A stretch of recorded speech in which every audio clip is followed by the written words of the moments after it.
değişir. Insofar as law allows, action is taken. Hukukun izin verdiği ölçüde işlem yapılır. Insofar as memory serves, it happened. Hatırladığım ölçüde oldu. Insofar as time permits, we review. Zamanın izin verdiği ölçüde gözden geçiririz. Insofar as goals align, cooperation works. Hedeflerin örtüştüğü ölçüde işbirliği işler. By and large anlamı. Genel olarak by and large, the project succeeded. Genel olarak proje başarılı oldu.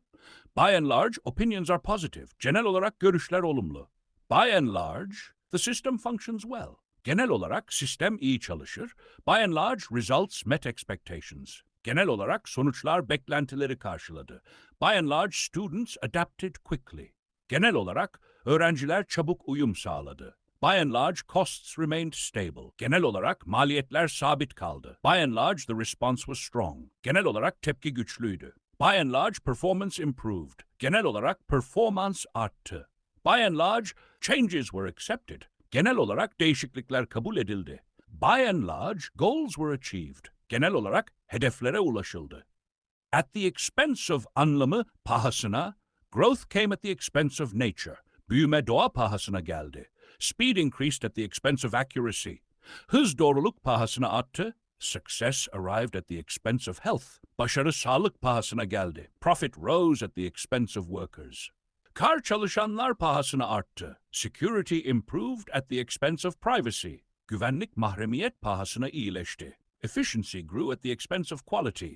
Verimlilik kalite pahasına arttı. Expansion occurred at the expense of stability. Genişleme istikrar pahasına oldu. Convenience came at the expense of safety. Kolaylık güvenlik pahasına geldi. Innovation advanced at the expense of tradition. İnovasyon gelenek pahasına ilerledi. Savings rose at the expense of services. Tasarruflar hizmetler pahasına arttı. To the detriment of zararına, the policy acted to the detriment of fairness. Politika adaletin zararına işledi.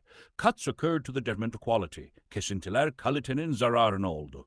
Neglect works to the detriment of progress. İhmal ilerlememin zararınadır. Bias operates to the detriment of objectivity. Ön yargı nesnelliğin zararına işler.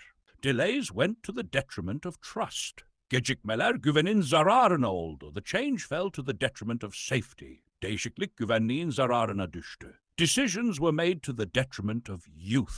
Kararlar gençlerin zararına alındı. Inefficiency acts to the detriment of growth. Verimsizlik büyümenin zararınadır. The ban worked to the detriment of innovation. Yasak inovasyonun zararına işledi. Errors occurred to the detriment of outcomes. Hatalar sonuçların zararına oldu.